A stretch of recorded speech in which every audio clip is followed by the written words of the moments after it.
गरुड़ पुराण की कथा आती है कि यमराज जी एक तोता को देख के हंस गए। तो तोता बोला कोई और हंस जाए तो बात बनेगी, यमराज हंस रहा है। तोते के मित्र थे गरुड़ जी, भगवान के वाहन।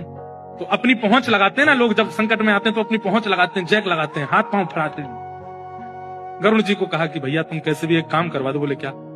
ये यमराज जी मुझे देख के हंस गए हैं, मुझे लग रहा है अब मेरे जीवन के दिन 4 बचे। तुम कैसे भी भगवान से कहकर के मेरी जो जीवन अवधि है उसको बढ़वा दो, क्योंकि मुझे पता है कि ये यमराज जी तभी हंसते हैं जब किसी को उठाना होता है। गरुड़ जी बोले भगवान से बाद में बात करूंगा, पहले तुम मेरे पास आओ, बैठो मेरी कमर पे। गरुड़ जी उड़ा करके उनको 7 समुद्र पार एक गुफा में ले गए और वहां भीतर ले जाकर के छोड़ दिया। बोले यहाँ रहो, यहाँ कोई नहीं आएगा, और 2-4-10 दिन यहीं बैठे रहना, सब ठीक हो जाएगा अपने आप। और मैं जाके भगवान, मैं यमराज जी से बात करता हूँ, भगवान को छोटे काम के लिए क्यों बोलना?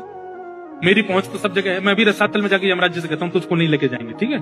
तोता बड़ा खुश हुआ, बहुत बढ़िया है, मैं यहीं रह लूंगा 4-5 दिन। यमराज जी के पास गए सीधे गरुड़ जी। गरुड़ जी तो भगवान के वाहन है, सब खड़े होते हैं, उनको देख के यमराज जी बोले आइए आइए। कैसे आए? बोले हम बस एक बात कहने आए हैं, फिर हमको जाना है वैकुंठ। हमारा एक मित्र है तोता, वहां का, उसका ये नाम है। बोले अच्छा, तुम उसको देख के हंस गए थे परसों, क्यों हंसे थे? कोई योजना बन रही हो तो मत बनाना। अच्छा, उस वन के तोते के बारे में? बोले हाँ, मैं तो उसको देख के इसलिए हंस गया था, मैंने कि देखो कैसे कर्म की विधि, ये अभी यहाँ बैठा है और इसकी मृत्यु 7 समुद्र पार एक गुफा में बिल्ली के खाने से होगी, और मैं ये सोच के हंस रहा था कि ये 7 समुद्र पार पहुंचेगा कैसे। तभी यमराज जी बोले देखो देखो आ गया। पीछे देखा तो उस तोते की आत्मा आ रही थी, मर गया। गरुड़ जी बोले मैं ही छोड़ के आया था इसे।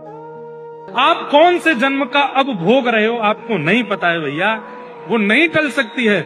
इसलिए प्रसन्न रहो, नाम जपो, कथा सुनो, खूब आनंद से रहो। इस बात का दोष मत दिया करो कि हम इतना अच्छा करते हैं, हमारे साथ बुरा क्यों होता है।